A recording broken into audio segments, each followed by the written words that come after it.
Hi everyone, welcome to Simplicity TV. I am Jen Pike, your host, the founder of both the Simplicity Project and the Hormone Project. Welcome back for part 3 of our discussion with Dr. Sachin Patel. Hi, thanks for having me. Thanks for sticking around. Absolutely. Thanks for leaving and coming back 3 times. So we've had really great conversations up to this point about, how we can start to implement some steps to empower people to step back into being the CEO and the owner of their own health and their body, how to start to create some great shifts in their mindset. And that was a really important one that I think that you talked about. And I think that's one that probably doesn't get talked about enough, is that that's really, the beginning, the birthplace of the real change that's going to happen.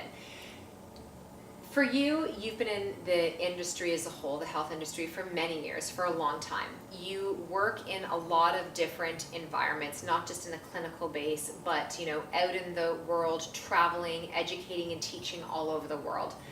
What would you say some of the most common myths, which have then turned into kind of human errors of our choices that we've made in taking care of ourselves, what would you say some of the most common ones are that you've noticed, like around the world, that you've been teaching? I recently spoke at a longevity conference, and there's this huge push because of the cost of getting your genetic testing done has gone down significantly. So there's this huge push for the average consumer to get their genetic testing done. So I was really fascinated to hear what some of the other speakers had to say about genetics and longevity, if there's an actual genetic component to it. And the conclusion was that the most important component in longevity from what we're seeing right now is actually community, not genetics. And so it was fascinating to me because we can control our gene expression through something called epigenetics, and one of the biggest players in our epigenetic expression is our sense of community and our sense of belonging, because we as humans are social beings. You think about this for a minute, somebody in jail would rather be surrounded by rapists and murderers than in solitary confinement. Wow. And we have this situation right now where people feel like they're confined to their cubicle, or they're confined to their apartment, and their circle of friends and socialization is getting smaller and smaller and smaller. So this is changing the way our genes are expressing themselves. It's like we're all living on our own individual island, just waving at each other from across the water. Not even waving, we're texting. Texting, yeah. So waiting for the signal. Yeah, so we've lost this communication. And this is very important, especially for somebody, anybody really. The art of communication, verbal, nonverbal, mental communication is very important, and we're losing that. A simple example would be, when somebody goes on vacation, they usually feel amazing, right? The first couple of days are kind of getting settled in, adjusting to the time zone difference, to the weather, but then usually on day 3 they feel really, really good. And so you have to ask yourself, what changed? It was the environment, why I was waking up, what I was eating, how much I was being active, how much I was in the sun. It wasn't my genetics, right, or that person's genetics. Do you ever have the conversation with people, and maybe you have felt this yourself, I know I definitely have, where you go on a holiday, you feel so much better. You think it's just because you're like taking a break and taking time off, not recognizing, you probably recognize that it is the environment around you. And then you come back, and like 2 days back into work, you're like, I need a holiday from my holiday. And we think we need a holiday from being unwound, but that is actually just our life letting us know, P.S., this pace you got going on over here and all of this stimulus and everything else, this actually isn't working well with me. Right, it's a good litmus test, right? A vacation is a great way to prove to anybody that it's not your body that's making the mistake. Right. It's the environment that you're putting it in, and the thoughts that you're subjecting, to your body to, which then creates a corresponding physiology. So the body never really makes mistakes. And the thing that's really interesting is that we have fewer genes in the human genome than a grain of rice. And so a lot of our genetic complexity actually comes from nutrition and from our diet, because 99% of our genetic information is actually in our digestive tract. Right. So if you want to change, to a significant degree gene expression, changing your diet has a huge impact on that. And community has a huge impact on that. Stress reduction has a huge impact on that. Getting enough sunlight has a huge impact. There's over 1,000 genes that are activated when we get enough sunlight on a daily basis. So it's not our genes that are the problem, it's basically what we're subjecting our body to. So there's a couple ways to look at this. One is think of a car. Think of your body as this brand new car, and think of yourself as the driver, right? So you're the driver in this case. So the actions that we take are basically equivalent to how we drive our car. Right. And if a car gets into an accident, you would never blame the car. Right. Now there are rare instances where there are lemons, Yes. and maybe there's bad brakes Right. or whatnot, but you wouldn't blame the car. You might blame the driver or the environment, because there are bad days, right? Slippery roads, snow, ice, whatever the case may be, but it's very rarely the car's fault. And so when it comes to our health, we tend to blame the body, because Right. it's an easy scapegoat. So imagine your 16-year-old coming home one day and saying it was the car's fault Yes. that he got into a Right. car accident, right? They're just pawning off the problem Yeah. and shifting all responsibility to somebody else or something else. So with genetics, I think that because it's becoming cheaper and cheaper, more and more people are getting their genes tested, and what they're doing is they're looking for everything that's wrong with them, Right. instead of celebrating everything that's right with them. And genetics is in its infancy at this point, where we still don't know what all this information means, right? I mean, it's not really until artificial intelligence comes into place, which I know people like Naveen Jain are working Yes. on, Yeah. that we can actually compute all this data. Yeah. And I think that even then we will come to the conclusion of this great cosmic joke that we still won't know. And there'll be something else that we have to do, and it will just be kind of chasing this elusiveness of how to get as healthy as possible when it's right there for us. Right. The key to health is simplicity. Right. In a way though, where it's like, our internal geography and environment is forever changing, but changing based on a response to a stimuli that's coming from the external. The food that we choose to put into our body, the hydration, the thoughts, all of that you're talking about. And so it's, it's so fascinating to me. And it's that thing where like I'm sitting here and intellectually I know all the information we're talking about, but still having an aha moment. Because every time you hear the information, you hear it slightly different, you absorb it slightly differently, and on a cellular level, something clicks.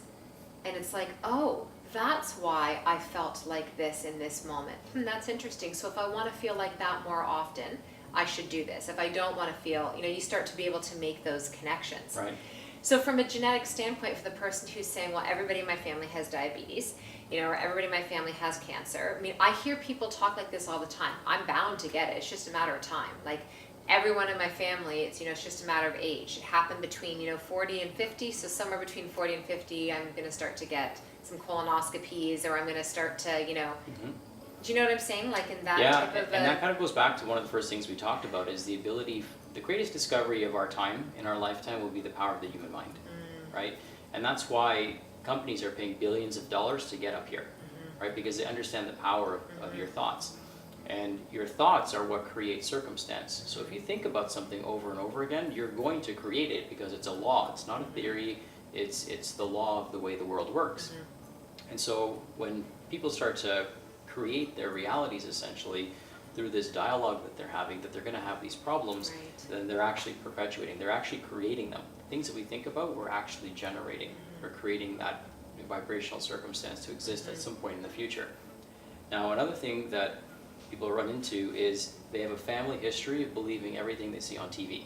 Right? So they're going to believe everything that pops up on the TV, or everything that the doctor tells them, when in fact, what we know is actually paradoxical. Because if you look at the rate at which research is occurring, and the rate at which data is being produced, it's actually exponential. Which means that if we're doing more research, it actually tells me that we know less. Because if we knew everything, it would go down to zero. Right? So it's really paradoxical to think that we know more and more, when actually we know less and less, because we're actually asking more questions than ever before. And if we keep things simple, I mean, I think that's the key to all of this, is celebrating life instead of trying to find out everything that's wrong with your life.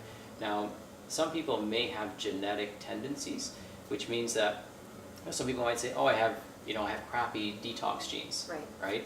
Or I don't have good methylation genes.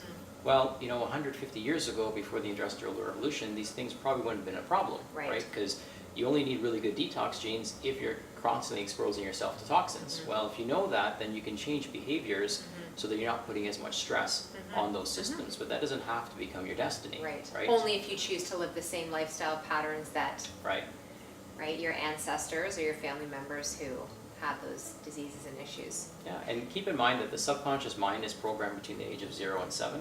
And so a lot of So people... what that means is that all of us have already screwed our kids up, for the majority of you listening. Yeah, and my son, between the age of 0 and 7, I read Bruce Lipton's book, The Biology of Belief. So Wow. he just turned 7 in August, and so his worldview is very different than most kids. His worldview is very different than his grandparents. Yes. Right? So it's quite interesting to see him get into a dialogue with them and kind of reshape the way they think. Yeah. They're starting to look at things a little bit differently now. But our worldview is what creates our reality, because we essentially project it. And we'll always find what we're looking for. If you're looking for disease and illness, that's all you will find. If you're looking to celebrate life, then you will see a celebration everywhere you go. Yeah, energy flows where attention goes. Exactly. Right? So that is a great one to talk about, because I do believe that's a really imprinted, not even myth, but belief in a lot of people's bodies and minds, and that's a big one to work on changing. What else would you say right now in our era of this time in society, when we think in terms of how to properly eat, support, and nourish our bodies, would you say is kind of a myth, or maybe creating a block for a lot of people? A big one now, a big trend right now is the ketogenic diet and the ketogenic movement. And it basically is an extension of fasting, right? I think intermittent fasting is fantastic. Me too. And there's lots of research to show the benefits of it. I think regenerative fasting, monofruit fasting, things like that, dry fasting, these things are all excellent. But the ketogenic diet can be a bit of a challenge, because there's basically an environmental and lifestyle mismatch between what the person is doing and what they're trying to tell their body to do. So if you think about our Paleolithic ancestors, because everyone likes to go there, and they ate a certain way, and our genes responded and our body responded in a specific way, but they lived in a way that we're not living today. Right. So they didn't have the same stressors. Like, they didn't have to worry about going to work. Yeah. Their kids were being raised by a village, right? They had, strong social networks. They were sitting around a campfire at night, not sitting in front of a computer screen. So there's this huge lifestyle mismatch between our ancestors and us. But we're trying to pair the diet because it gives us this unlimited ability to eat fat and protein. Right. And fat and protein are the two hardest foods to actually digest. They require immense amounts of digestive energy. I mean, to turn a steak into a liquid and break down all of its parts into amino acids, I mean, that's a huge drain of energy. Hours and hours and hours on Yeah. it. And so, so if we think about that, there's a lot of people will eat more to increase their metabolism. But it's kind of like with taxes, right? You're buying more stuff to save on taxes. It just doesn't make sense. So yes, you can increase metabolism by eating more frequently, but you can also increase metabolism by being more stressed out all the time. That doesn't make it the right thing to do. So it's not looking at the long-term effects of what that short-term choice is right now to try and lose the weight faster, get to a certain size, right? I always say, you want to train for the body you want for the next 30 years, not the one you're trying to create in the next 30 days. Right. Yeah, no, it's super important. And so now there's also exogenous ketones, so people are taking supplemental ketones, which maybe for the short term, for some people that might be a beneficial thing. Yeah, but I tried them for a period of time, and you know what? I found them really costly, number one. And number two, I found that they actually overstimulated me a little bit. And some of them are high in caffeine. Right, and I don't do well with caffeine because I don't ever consume it. So, and my body just clearly doesn't metabolize it really efficiently or well. And I think that sometimes, we try to go into these, fad movements or these new ways of being, and because I do what I do for a living, I recognize the symptom on my body, and I was like, it's actually just not for me. But there are a lot of people who would feel that way and be like, I don't care if I don't feel good. Like, this is what everyone's doing. This is supposed to be the good thing. I'm just going to push through it. Yeah, and I think it depends, too, on where you start. Yes. Right? So a lot of people report, like, amazing, clarity. But if you've always had amazing clarity, you're not going to really notice that much of a difference. So is it because you're ketogenic, or is it because you've cut out inflammatory foods? Right. Like lectins from your diet or grains from your diet? Is it the high fat and high protein, or is it because the inflammation is going down now, which is usually what causes the brain fog in the first place? So I would say that, for the right person, for the right amount of time, it might be appropriate, but it's probably good to do a ketogenic type of diet when you're on vacation, because you have better control of your environment, versus trying to be ketogenic all the time in the chaos of living the North American lifestyle. So I think people have to, pick and choose their battles, pick what works, but realize that our ancestors meat would have not been their first choice for food. They also wouldn't have had it available. Right.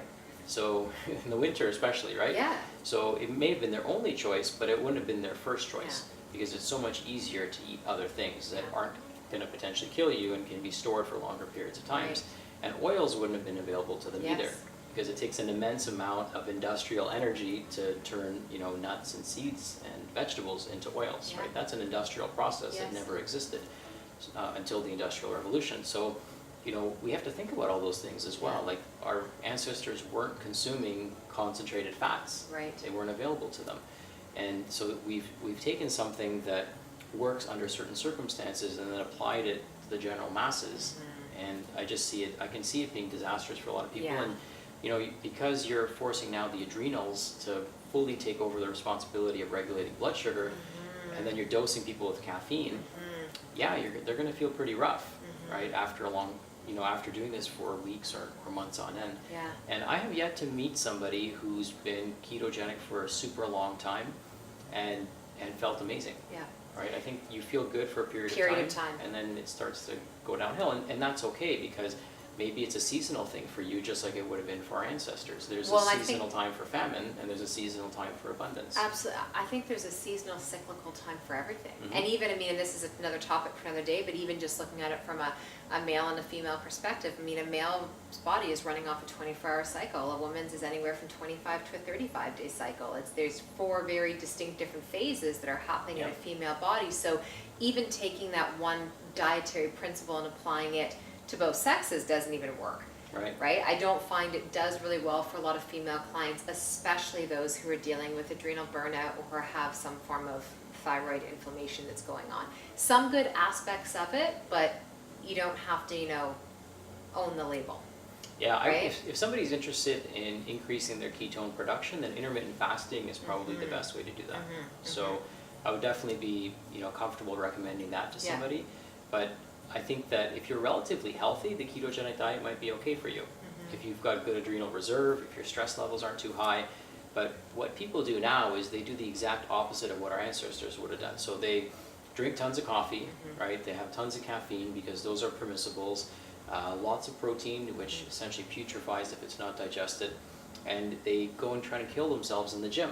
Right. So it's like our ancestors wouldn't have been starving themselves and then going to work out, right? Wow. It just doesn't, there's just this huge mismatch. Right. So if you're going to do a ketogenic diet, it has to be done right, it has to be done strategically. It's not necessarily a fitness thing to do. It might be, it's probably better to consider it a health strategy instead of a fitness strategy. Yeah, especially for people who are dealing with unstable blood sugar levels.